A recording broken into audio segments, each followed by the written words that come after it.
বিসমিল্লাহির রহমানির রহিম। আজকে ৮ নম্বর ওয়ার্ড আয়োজিত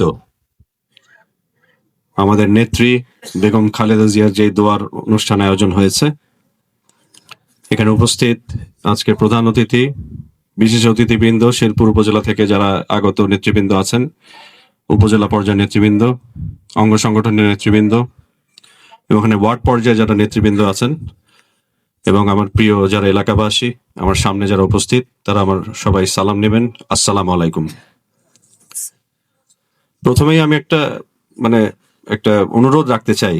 আমরা যেখানেই আপনার উঠান বৈঠক বা যে ধরনের সভাগুলো আয়োজন করা হয়, তা আয়োজনগুলো কিন্তু কষ্ট করে আসলে ওই ওয়ার্ডের নেতৃবৃন্দ কিন্তু এই আয়োজনগুলো করে। তো তাদেরকে যথাযথ সম্মান দেওয়াটা মনে হয় আমাদের সবারই উচিত, এবং ইউনিয়ন পর্যায়ে যারা নেতৃবৃন্দ সেই ইউনিয়নের, তাদেরও যথাযথ সম্মান দেওয়াটা আমাদের উচিত। আমরা শেরপুর উপজেলা থেকে নেতৃবৃন্দ যারা আসেন, অবশ্যই তারা সম্মানিত, তারাও চেয়ার সামনে বসবেন, ঠিক আছে, বা চেয়ারগুলো এমন ভাবে যেন অ্যারেঞ্জমেন্ট থাকে যেন ইউনিয়নের যারা সভাপতি সেক্রেটারি এবং ওয়ার্ডের যারা সভাপতি সেক্রেটারি তারাও যেন সামনের সারিতে বসতে পারে। এইভাবেই আমাদের চেয়ারের সেট আপটা হওয়া উচিত বলে আমি মনে করি। যাই হোক, ভারাক্রান্ত মন, আসলে আজকে রাজনৈতিক বক্তব্য দেওয়ার ওই ইচ্ছাও নেই, দিতেও চাই না, কারণ আমাদের নেত্রী, আমাদের মা বেগম খালেদা জিয়া আপনারা জানেন জীবন মৃত্যুর সন্ধিক্ষণে।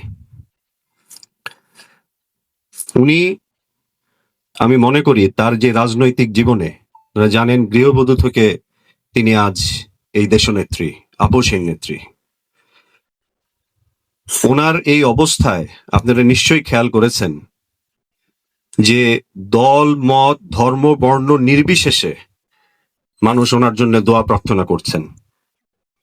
তার মানে উনি কিন্তু শুধু আমাদের বিএনপির নেত্রী বা মা নয়, উনি এখন 18 কোটি মানুষের মায়ে পরিণত হয়েছেন, এবং ওনার কর্মের কারণেই কিন্তু আজ উনি এই জায়গায় এসেছেন, তাই না?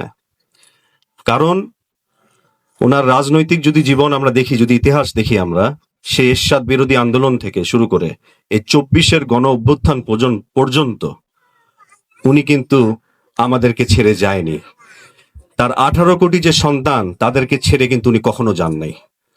অনেক ষড়যন্ত্র হয়েছে, অনেক অপচেষ্টা করেছে যে তাকে কিভাবে এই দেশ থেকে বিতাড়িত করা যায়, কিন্তু কেউ কিন্তু তাকে নড়াতে পারেননি। তিনি তার সন্তানদের ছেড়ে কিন্তু যায়নি এই মা।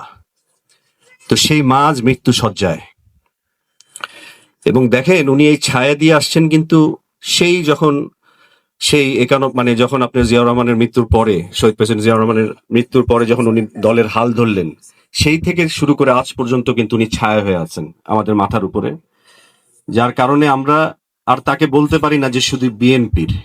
উনি কিন্তু এই 18 কোটি মানুষের, এবং উনি এই যে তার আজকে যেই শারীরিক অবস্থা, তার মাধ্যমে মানুষের যেই দেখতে পাচ্ছি আমি বিভিন্ন জায়গায় সারা বাংলাদেশে দোয়া প্রার্থনা, মানুষ কাঁদছে, রোজা রাখছে, এটাতেই প্রমাণ করে যে উনি আর শুধু আমাদের বেলা, আমরা বিএনপি বললে তাকে ছোট করা হবে, সে 18 কোটি মানুষের নেত্রী ও মা হয়ে আজকে আমাদের সামনে দাঁড়িয়েছেন।